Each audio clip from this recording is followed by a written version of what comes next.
दोस्तों आज हम लोग पढ़ेंगे एनसीईआरटी का चैप्टर नंबर 10 प्रकाश, यानी जो फिजिक्स का चैप्टर है। और हम लोग मैं इसका पहला वीडियो बना चुका हूँ जो कि मैं अपने नोट से पढ़ाया था। और आज बहुत से बच्चे मुझे कह रहे थे कि सर आप एनसीईआरटी को पूरा हूबहू पढ़ाइए। तो ठीक है, मैं आपको सबके कहने पर एनसीईआरटी के नोट्स से पढ़ाने वाला हूँ। तो जैसे कि अगर हम बात करें प्रकाश क्या होता है, तो अगर हम प्रकाश की बात करें तो प्रकाश एक ऊर्जा होता है जिससे कि हम वस्तु को देख सकते हैं। तो प्रकाश की अगर बात करें तो प्रकाश एक ऊर्जा होता है जिससे कि वस्तु को देख सकते हैं। ठीक है, तब इसी में पढ़ेंगे परावर्तन और अपवर्तन। तो परावर्तन का मतलब आप समझ जाइए। परावर्तन का मतलब होता है कि परावर्तन का मतलब होता है प्रकाश का किसी सतह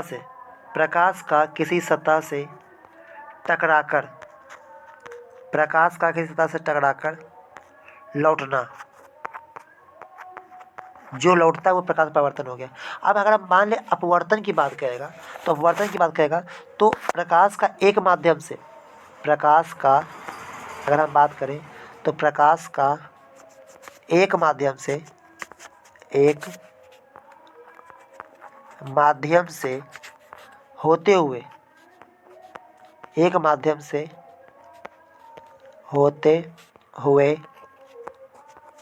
दूसरे माध्यम में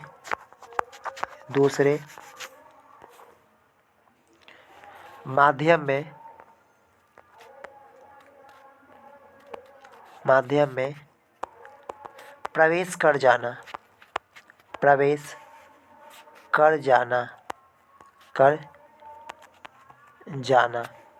जाना क्या कहलाता है? प्रकाश कहलाता है। प्रकाश कहलाता है। ठीक है, उसके बाद हम लोग आगे बढ़ेंगे। कर जाना। ठीक है, उसके बाद हम लोग चलते हैं आगे। तो यही बात देखिए पढ़ाया गया है। देखिए प्रकाश क्या है, तो प्रकाश वह ऊर्जा है जिसके द्वारा हम वस्तु को देख पाते हैं।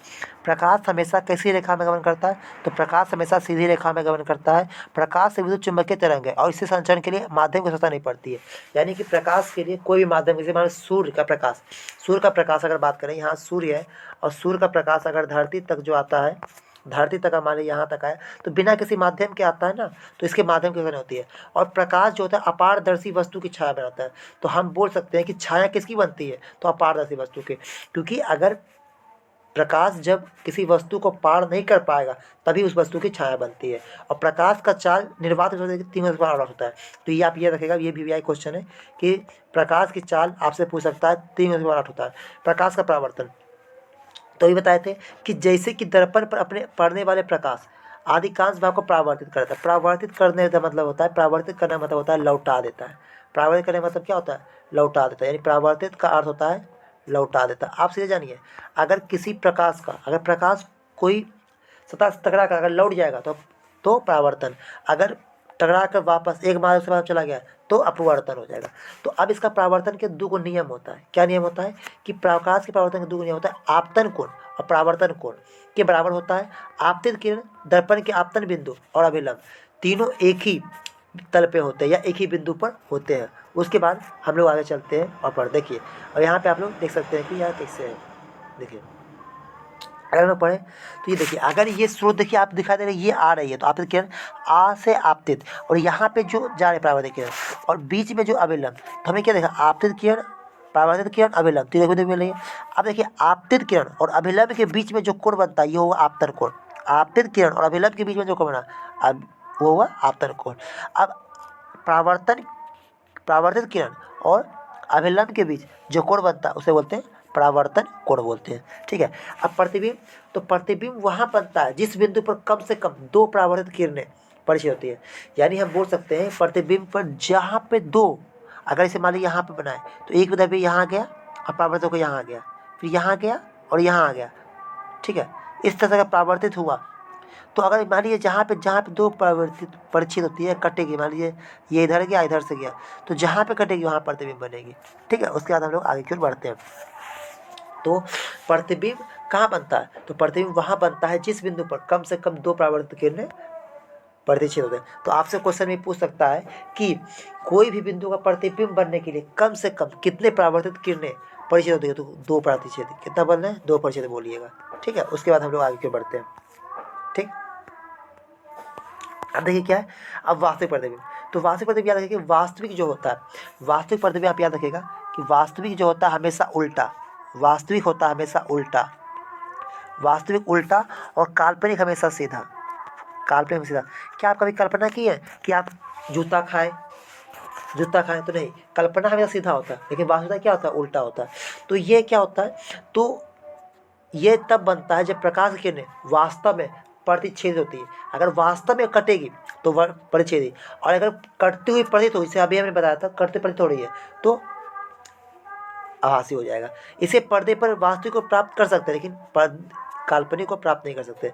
प्रतिबिंब वास्तविक उल्टा और काल्पनिक हमेशा सीधा बनता है, ठीक है। उसके बाद हम लोग आगे की ओर बढ़ते हैं। अब देखिए समतल दर्पण में, तो समतल दर्पण में जो प्रतिबिंब होता है वो हमेशा समान आकार का बनता है और काल्पनिक और सीधा बनता है, ठीक है। और वस्तु के आकार का ही बनता है। जितना दर्पण से जितना आगे वस्तु रहेगा तो प्रतिबिंब दर्पण से उतना पीछे बनेगा। ये बात देखिए बोला गया कि प्रतिबिंब दर्पण से उतना ही पीछे बनेगा जितना वस्तु की दर्पण से दूरी होगी। और प्रतिबिंब पार्श्व उल्टा, तो पार्श्व उल्टा का मतलब होता है दाएं का बाएं, बाएं का दाएं। पार्श्व उल्टा का मतलब होता है, पार्श्व प्रतिपरावर्तक का मतलब होता है दाएं का बाएं, दाएं का बाएं, दाएं का बाएं, ठीक है। उसके बाद देखिए यहाँ पे आपको लिखा हुआ, लिखने की जरूरत, दाएं का बाएं। उसके बाद ये हो गया। अब एक गोलीय दर्पण, तो गोलीय दर्पण का परावर्तक तल अंदर की ओर या बाहर की ओर, देखिए अंदर की ओर भी पकड़े है, बाहर की ओर पकड़े होते हैं। अब गोलीय दर्पण का जिसका परावर्तक पृष्ठ अंदर की ओर अर्थात गोले के केंद्र की ओर होता है वह अवतल करता है। अगर अंदर की ओर में धंसा हुआ रहेगा, जैसे इस तरह से अगर मान लीजिए, अगर ये धंसा हुआ रहेगा तो ये होगा अवतल, क्या कहलाएगा, अवतल। अगर ये उठा हुआ रहेगा तो उत्तल, इसको बोलेंगे अवतल। क्या बोलेंगे, अवतल। इसको बोलेंगे उत्तल, क्या बोलेंगे, उत्तल, ठीक है। उसके बाद हम लोग आगे के बढ़ते हैं। देखिए देखा दर्पण का परावर्तक पृष्ठ बाहर की ओर तो उत्तल दर्पण हो गया। उसके बाद आगे बढ़ते हैं। अब इसके प्रयुक्त कुछ शब्द, अगर ध्रुव की बात करें तो गोलीय दर्पण के परावर्तक पृष्ठ के केंद्र को दर्पण का ध्रुव करते हैं। यानी परावर्तक पृष्ठ यहाँ होगा, इसका जो केंद्र होगा दर्पण ध्रुव कहता है, और ये दर्पण के पृष्ठ पर इसी से होता है, दर्पण के पृष्ठ पर होता है। और ध्रुव की प्रायः पी से, यानी इसको हम किससे, पी से कर देते हैं। अब मुख्य अक्ष, तो गोलीय दर्पण के ध्रुव तथा वक्रता त्रिज्या से गुजरने वाली सीधी रेखा को मुख्य कहते हैं। यानी ध्रुव और वक्रता केंद्र से गुजरने वाली रेखा को मुख्य कहते हैं। यानी एक ऐसी रेखा जो आप देख रहे हैं, यानी कि यहाँ से जो रेखा जा रही है आपको दिखाई दे रहा होगा, यानी ये जो रेखा, ये और ये रेखा, यही मुख्य कहलाती है। दर्पण के ध्रुव, फोकस और वक्रता केंद्र से होकर गुजरने वाली रेखा को मुख्य कहते हैं। आपसे अगर एग्जाम में क्वेश्चन पूछेगा कि मुख्य किसे कहते हैं, तो आप लिख सकते हैं कि दर्पण के ध्रुव, फोकस और वक्रता केंद्र से होकर गुजरने वाली रेखा मुख्य अक्ष कहलाती है, मुख्य अक्ष कहलाती है, ठीक है। और मुख्य अक्ष दर्पण के ध्रुव पर अभिलंब होता है। दर्पण के ध्रुव पर क्या होता है, अभिलंब होता है।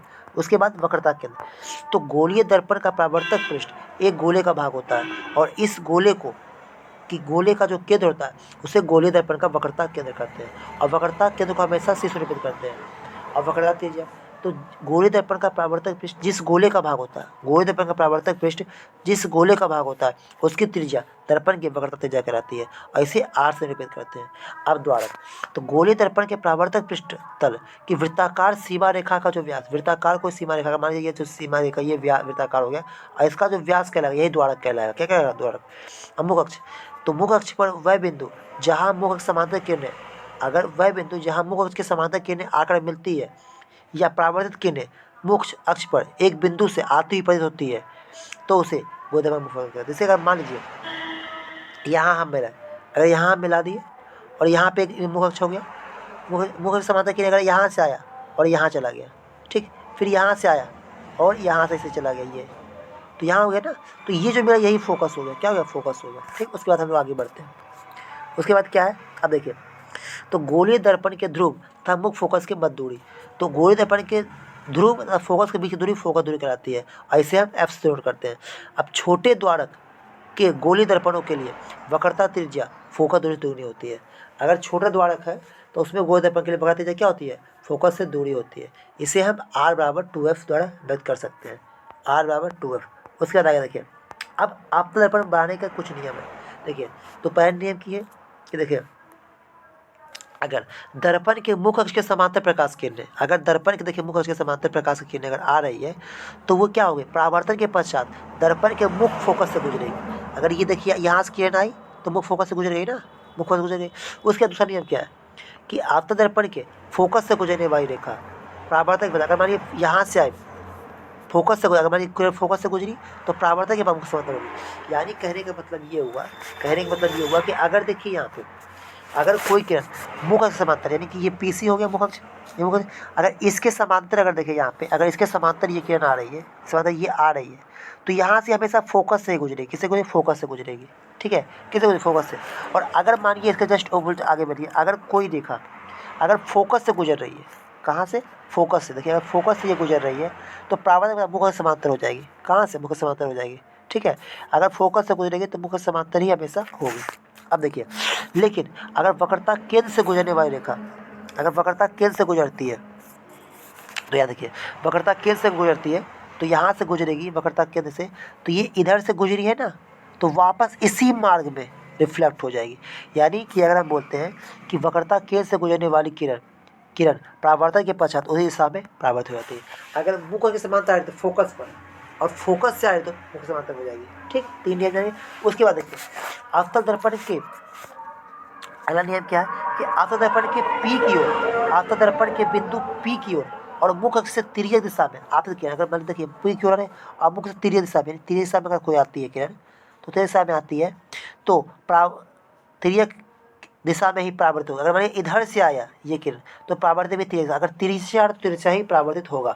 ठीक है, तो आपतित किरण तथा परावर्तित किरण, आपतित तथा परावर्तित किरण आपतन बिंदु पर मुख अक्ष के समान कोण बनाती है।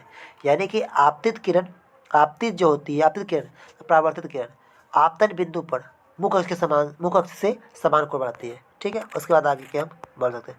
अब देखिए ये बिक्स इसका ये वाला है, तो ये हम आपको बता चुके हैं, जो पहला वीडियो होगा उसमें बता चुके हैं, लेकिन फिर से आपको बताते हैं कि कहाँ पे रहेगा, कहाँ पे ये रहेगा।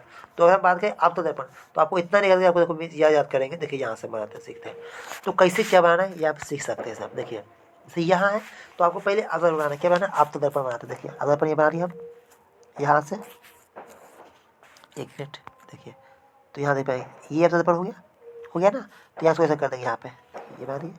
अब इसे क्या करेंगे, यहाँ पे ये P हो गया, यहाँ पे हम मान लेंगे P, तो यहाँ हो गया F, और इसके बाद यहाँ पे हम दे दिए C दे दिए, और यहाँ पे दे दिए अनंत दे दिए। क्या दे दिए? अनंत। तो आप ये याद रखिएगा, इसमें से क्या नियम कॉन्सेप्ट है कि अगर कोई वस्तु अनंत पर रहेगा, अगर वस्तु अनंत पर रहता है, कहाँ पर रहता है वस्तु? अगर अनंत पर रहेगा, अगर वस्तु अनंत पर रहेगा तो प्रतिबिंब बनेगा फोकस पर, प्रतिबिंब बनेगा फोकस पर। और उसके बाद देखिए वस्तु अनंत पर, अब एक स्टेप इधर बढ़ाएगा, एक स्टेप इधर बढ़ाएगा। अगर वस्तु अनंत और सेंटर के बीच रहेगा, अनंत और सेंटर के बीच रहेगा, अगर वस्तु अनंत सेंटर के बीच रहेगा तो प्रतिबिंब बनेगा सेंटर और फोकस के बीच बनेगा, सेंटर और फोकस के बीच। अगर सेंटर पर रहेगा, देखिए सेंटर पर ही रहता है, तो सेंटर पर रहेगा तो प्रतिबिंब भी बनेगा सेंटर पर। कहाँ बनेगा? सेंटर पर बनेगा। ठीक, उसके बाद अगर हम बात करते हैं कि अगर ये सेंटर और फोकस के बीच रहता है, कहाँ? सेंटर और फोकस के बीच रहेगा, तो यहाँ बनेगा सेंटर और अनंत के बीच बनेगा, सेंटर और अनंत के बीच बनेगा, सेंटर और बीच बनेगा। अगर ये मान लीजिए फोकस पर रहेगा, तो ये बता दें फोकस पर रहेगा तो ये बनेगा अनंत पर बनेगा। क्या बनेगा? अनंत पर बनेगा। ठीक, और अगर मान लीजिए ये फोकस और ध्रुव के बीच रहता है, अगर ये मान लीजिए फोकस और ध्रुव के बीच रहता है तो ये बनेगा दर्पण के पीछे सीधा और बड़ा। तो हम ये बोल सकते हैं, अगर इसको दर्शाना होगा तो ये दर्शा सकते हैं इसको, कि देखिए एक नंबर पर, तो अब इसको दर्शाना होगा। देखिए एक नंबर, एक नंबर, एक नंबर, एक number, 2 number, 2 number, 3 number, 3 number, 4 number, 4 number, 5 number, 5 number, और ये 6 नंबर, यहाँ 6 नंबर। यानी जो इसका प्रतिबिंब जो बनता है, तो यहाँ पे क्या बनता है? छोटा है, बराबर है। ठीक है, छोटा है, बड़ा है, बराबर है। यानी हम बोल सकते हैं इसका जो प्रतिबिंब होगा, इसका जो प्रतिबिंब होगा, ठीक है, अगर हम यहाँ से बात करते हैं, ठीक है, इसको छोड़िए, ठीक यार, इसका वेट किससे करते थे, ठीक है, तो इसका प्रतिबिंब जो होगा, तो हम बोल सकते हैं अगर प्रतिबिंब बनता है, कैसा बनता है? तो छोटा बनता है, अभी चित्र के अनुसार से छोटा, बड़ा, वास्तविक, छोटा, बड़ा, वास्तविक, काल्पनिक,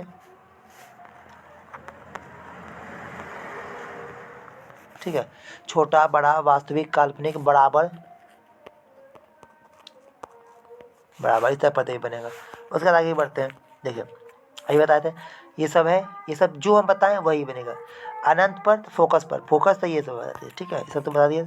अब देखिए यहाँ पे अगर मान लीजिए कि अगर वस्तु अनंत पर आएगी, तो अगर वस्तु अनंत पर आएगी तो प्रतिबिंब दिखेगा। अगर हमें क्या बोला था अभी कि अगर कोई है, अगर कोई दिखा, देखिए हमारी यहाँ से आ रही है तो फोकस से गुजरेगी। हमें क्या बोला कि मुख्य अक्ष के समांतर किरण परावर्तन के बाद फोकस से गुजरती है, समांतर के बाद फोकस, तो जहाँ मैंने फोकस पर आनंद पर फोकस में। अब अगर मान लीजिए सी से पड़े हैं, कहाँ है, सी से पड़े हैं, तो यहाँ से अगर मान सी से पड़े हैं तो यहाँ से आई, यहाँ से आई ना, कहाँ से गुजरी, फोकस से, कहाँ गुजरी, फोकस से गुजरी, ठीक है। अब यहाँ से क्या आई, तो फोकस से गुजरी। अब उसके बाद ठीक है, तो फोकस से गुजरी, यानी अनंत से फोकस से। अब फिर यहाँ देखिए, यहाँ पे किरण जो है, तो यहाँ पे देखिए सी से पड़े रहेगा, तो सी से पड़े रहेगा तो फिर इधर बनेगा, फिर यहाँ पे आया था, उसके बाद देखिए यहाँ पे प्रतिबिंब, तो फोकस से के बीच बनेगा। तो यहाँ से था तो इसको यहाँ से इधर किया, फिर इधर, ठीक है, सी से पड़े अगर बनाना होगा तो पहले यहाँ से किरण इधर गई, परावर्तन के बाद फिर यहाँ से आई, रिटर्न हो गई ना, और फिर यहाँ से वो फोकस से लेकर समांतर लेके, फिर अगर मान लीजिए क्या बताया था, बताया था कि फोकस से समांतर गुजर देंगे, तो यहाँ फोकस से गुजर, यहाँ तो कटी ना, कम से कम 2 परावर्तन है। पहले देखिए मैंने क्या बताया, 2 परावर्तन किया जहाँ कटेगी, तो पहले यहाँ था तो फोकस गुजरा, अब फोकस से गुजारा तो समांतर हो जाएगी, और कहाँ कटी, कहाँ पे, यहाँ कट गई तो यहाँ पे बन जाएगा। उसके बाद आगे बढ़ते हैं, अगर सी पर रहेगा, तो अगर सी पर रहेगा तो क्या बोला, आएगी फोकस से गुजरेगी, और फिर अगर हमारी फोकस से गुजरे समांतर हो जाएगी, तो समांतर हुई तो जहाँ कटेगी तो वहाँ हो जाएगी। हमने वो बताया ना, अगर मुख के समांतर आएगी, मुख के समांतर आएगी तो यह कहाँ होगी, फोकस से, और फोकस से आएगी समांतर। उसके बाद अगर मान लीजिए कहाँ पे, सी तथा एफ के बीच रहेगा, सी तथा एफ के बीच रहेगा, तो यहाँ सी तथा एफ के बीच रहेगा, तो अगर मान लीजिए यहाँ पे, तो ये फोकस से गुजरेगी, यहाँ से फोकस, और ये फोकस से आई तो मुख के समांतर गुजरेगी, मुख से समांतर गुजरेगी, तो फिर जहाँ कटेगी वहाँ काट देंगे, जहाँ कटेगी वहाँ काट देंगे। उसके बाद अगर एफ पर रहेगा, कहाँ पर, एफ पर रहेगा, तो एफ पर रहेगा तो ये समांतर गई, यहाँ पे समांतर गई। अब अगर मान लीजिए इसकी समांतर गई है, अब ये फोकस से गुजारेंगे इसको यहाँ से, तो अगर मान लीजिए ये किरण गई यहाँ से फोकस से, अब इसे फोकस से क्या होगा, इसे अगर मान लीजिए फोकस, तो ये फोकस से कभी गुजरेगा नहीं, तो हम मान के अनंत पर बनेगा। अब फोकस और ध्रुव के बीच अगर बात करते हैं, तो ये फोकस यहाँ से गया तो इधर आ गया, अब इसे फोकस से ये नहीं, तो काल्पनिक बनेगा बड़ा। तो इस तरह से आप किरण आरेख भी सीख सकते हैं या सीख चुके होंगे। अब देखिए अवतरण का उपयोग, तो अवतरण का उपयोग हम कहाँ का करते हैं, तो टॉर्च में, सर्च लाइट में, वाहन के हेडलाइट में, प्रकाश संसाधन में, किरण पुंज में करते हैं। अब दांत विशेष अवतरण का उपयोग मरीज दांतों को बड़ा प्रतिबिंब देखने के लिए करते हैं। उसके बाद आगे की बात करते हैं, आगे देखिए क्या है, तो चेहरा बड़ा प्रतिबिंब करने में, सेविंग में, दर्पण में, सौर भट्टी में, सूर्य प्रकाश, यानी हम कर सकते हैं कि उत्तल दर्पण की बात करेंगे। किसकी, उत्तल दर्पण, उत्तल दर्पण, उत्तल दर्पण की बात करेंगे, तो side mirror, side mirror, side mirror, उत्तल दर्पण साइड मिरर, और अवतल की बात करेंगे,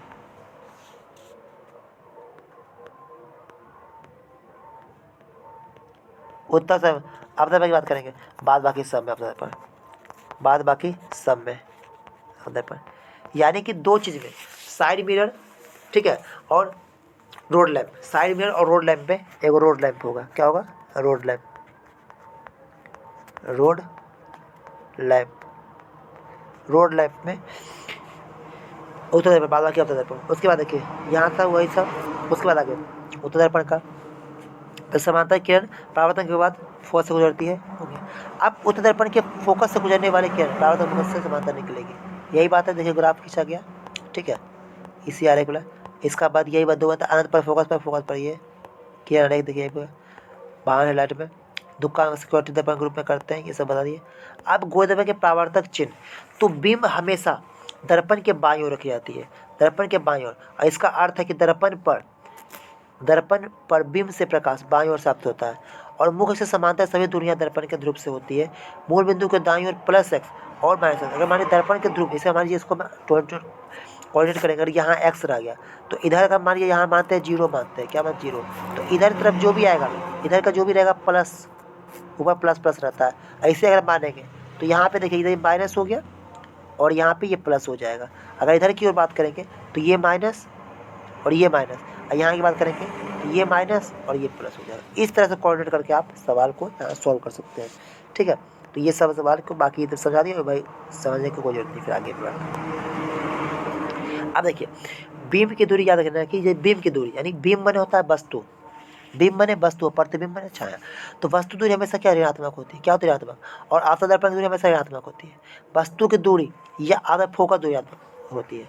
और उत्तल दर्पण की देखिए, अगर नहीं याद रहेगा तो देखिए ओ से अवतल, तो ओ माने माइनस रहेगा। आपतन दर्पण की फोकस, ठीक है, फोकस और वस्तु दूरी यानी यू दोनों की बात करें तो दोनों माइनस होगा, क्या होगा, माइनस होगा, ठीक है। अब इसका जो आप उत्तल दर्पण की फोकस दूरी हमें धनात्मक होती है। अब दर्पण सूत्र जो है ये इंपॉर्टेंट है, आप इसको याद कर लीजिएगा। दर्पण सूत्र बोला, देखिए ये सूत्र जो है ना आपका इंपॉर्टेंट है। दर्पण सूत्र 1/v + 1/u, v क्या हो गया, प्रतिबिंब, वस्तु से प्रतिबिंब की दूरी, u वस्तु दूरी और f फोकस दूरी, ठीक है। उसके बाद हम लोग आगे बढ़ते हैं। आवर्धन क्या हो गया, तो गोलीय दर्पण द्वारा उत्पन्न आवेशिक विस्तार, जिससे ज्ञान होता है कि प्रतिबिंब बिंब की अपेक्षा कितना गुना आवर्धित है, या प्रतिबिंब की ऊंचाई और बिंब की ऊंचाई के रूप में व्यक्त कर सकते हैं। देखिए प्रतिबिंब की ऊंचाई और बिंब की ऊंचाई के रूप में हम लोग इसे व्यक्त कर सकते हैं। देखिए ये हो गया ना, height of image, height of object, यानी ये भी इमेज आपका, ये दोनों इंपॉर्टेंट भी है आपका, ये दोनों याद कर लीजिएगा। यानी ये दोनों फार्मूला जो है ना आपका, ये दोनों इंपॉर्टेंट है आपका, याद कर लीजिएगा। हाइट ऑफ इमेज और हाइट ऑफ, या इसी को अगर हम चाहें तो यहाँ पे अंडरलाइन कर सकते हैं, यहाँ पे ये वाला, इसी को,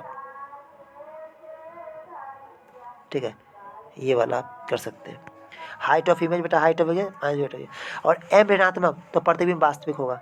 अगर हम यहाँ से बात करते हैं, देखिए अगर एम का मान, अगर हम बात करते हैं यहाँ से कि अगर एम का मान, अगर एम का मान 1 से छोटा होगा, अगर एम का मान 1 से छोटा होगा तो प्रतिबिंब क्या होगा, तो प्रतिबिंब होगा छोटा, प्रतिबिंब छोटा। अगर एम का मान,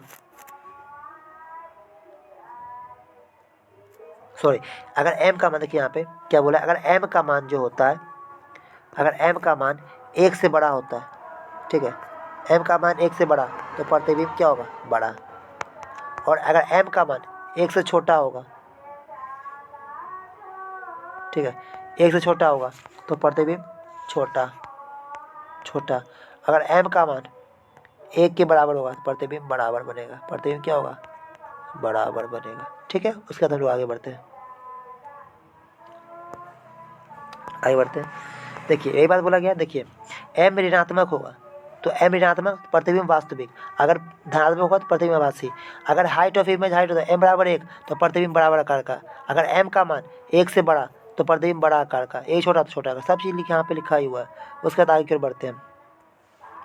समदर्पण का आकार सदैव +1 होता है और प्लस साइन आभासी प्रतिबिंब दर्शाता है और माइनस वास्तविक को।